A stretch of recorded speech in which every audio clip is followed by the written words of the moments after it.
I have a friend, she's an atheist, and on our endless debates on the existence of God and all that we talk about, she has two claims, she makes two claims.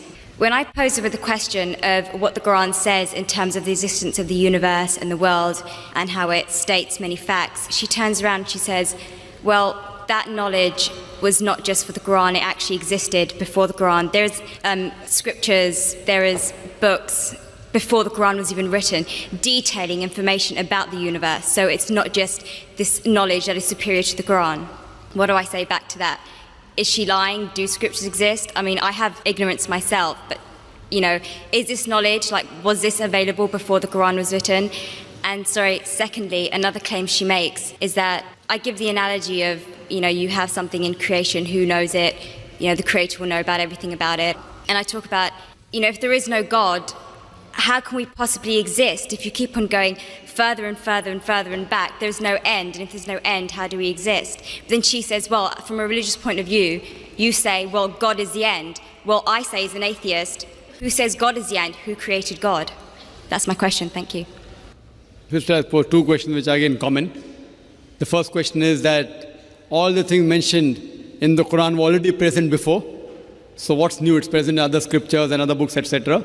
That's the first question. The second question, who created God? As far as the first question is concerned, I do agree that certain things were present in time before the Quran, but they were not called as established facts. They were not called as established facts. For example, the thing I quoted that the sun, previously people thought that the sun rotating. There are certain things which were there in the Greek history and the philosophical history.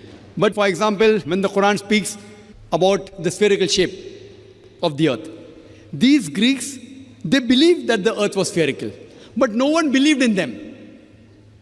So certain facts, not all, a small percentage, what the science has come to know today and what Quran mentions, were told by people previously, but they failed to realize that the same Greeks mentioned 100 other things which were unscientific.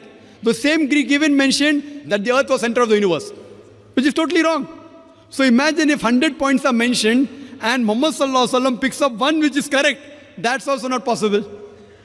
So I do agree with you, sister, that certain things were mentioned before science established as a fact today. But these things weren't established that time. And to say that out of the 100 false things they mention, if one thing is right, to pick up the one correct thing is again also not possible. Once it's possible, but not thousands of times, sister. Because only a person who is, even a scientist cannot do that. Only the Creator himself can do, and that's Allah subhanahu wa ta'ala. So I do agree with you, but that portion which has been mentioned earlier in earlier scriptures and other philosophical books is a small portion, but that too, along with that portion, there are other things which are unscientific mixed with that. Coming to the second part of the question, that who created God? Normally people in Dawah, they used a false strategy of logic, which tips itself. Most of the people, when they try to prove the existence of Allah subhanahu wa ta'ala, they say that everything has a creator. For example, who created this book? How did the book come into existence? Somebody created it. Who created it? And they go back. Where did you come into existence? Who created you? Your father. Who created your father? The grandfather. And then goes to God. Who created this microphone? Created the factory. Who created the factory? And then they try and prove who created the sun? God. Who created the moon? So based on this, they try and prove that everything has a creator, which according to me is a wrong logic. In my strategy, what I spoke today, I never said everything has a creator.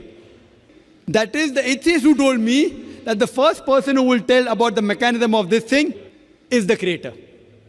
I never said that. I say every created thing has a creator. But by definition, Almighty God is uncreated. It is like there's a person, suppose my friend, he comes and tells me that my brother John was admitted in the hospital.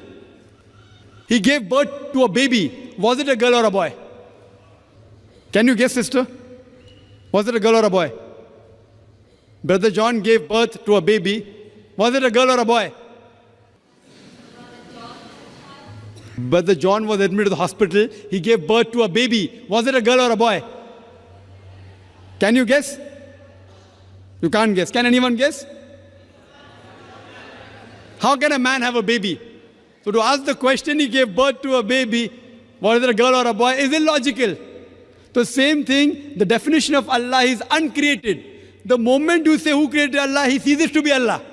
Therefore, the definition of God is uncreated. Therefore, Almighty God has got no creator, if He is a true Almighty God. Hope that answers the question.